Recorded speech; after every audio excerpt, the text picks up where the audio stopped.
I would like to make 2 points in my 5 minutes.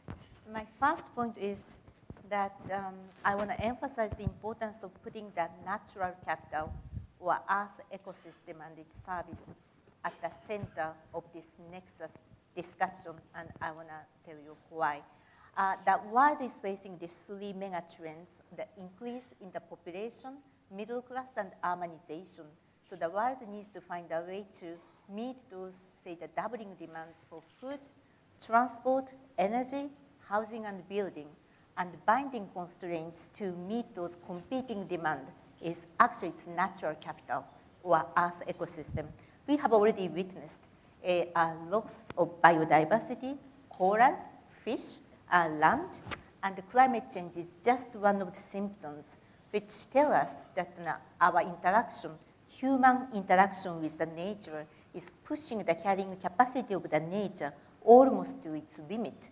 In a nutshell, we are in a collision course to the nature. So in order to avoid this collision course and bring our way of consuming and producing in a much more sustainable way, we need to find a way to integrate value of the natural capital into our discussion. So that's my first point. The second point is that what kind of contribution that institution like the JEF can do to make it happen. The sad reality is that we are working still very much in silo. The countryside, sectoral side, even within the environment, there is a lot of silos.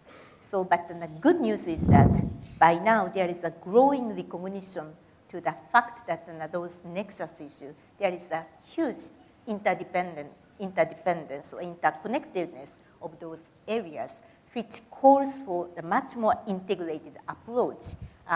Actually, my previous speaker just mentioned that he also wants to move from silo to the integrated approach. And when I see my portfolio of the last 20 years, I can find quite a good example of this integrated approach works on the ground, where in India, there is a very fragile ecosystem, the watershed, which actually by working together, they can transform into the much more systematic ecosystem, which provides that the good resources for that energy and food and the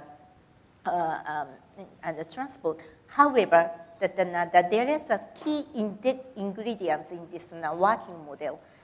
Somehow it's always good and working very well at a united ecosystem basis, like water basin, lake basin, river basin, because I think that the people can see the trade-off much clearly at those ecosystem units. Then that you can see that the stakeholders in a clearer way. So it's easier to bring those stakeholders together to come up with some kind of deal. That's why this integrated approach works much better at, say, the water basin level, or kind of landscape level. When it goes to beyond this ecosystem unite, the challenge is becoming harder because it's difficult to identify this trade-off, that the stakeholders are scattered. Sometimes it goes beyond the national boundary. So we need some kind of trick to make that integrated approach work even beyond this, say, water basin level or landscape level. So here I think there are 2 key actually tricks to make integrated approach works. The first one is an explicit recognition of value of natural capital, so that people can clearly see that how that the trade-off may be made. The second trick to this integrated approach is a kind of governance scheme to bring the stakeholders together. Just to give you one example, which I'm seeing that these days, is that the Orange Seku River in Southern Africa. It's a home to 90 people and producing 80% of electricity to South Africa. And now that along 4 countries along that river basin, they come up with an interesting deal, particularly between South Africa and Namibia. They bring this tariff system for the irrigation service and introduce the water trade scheme.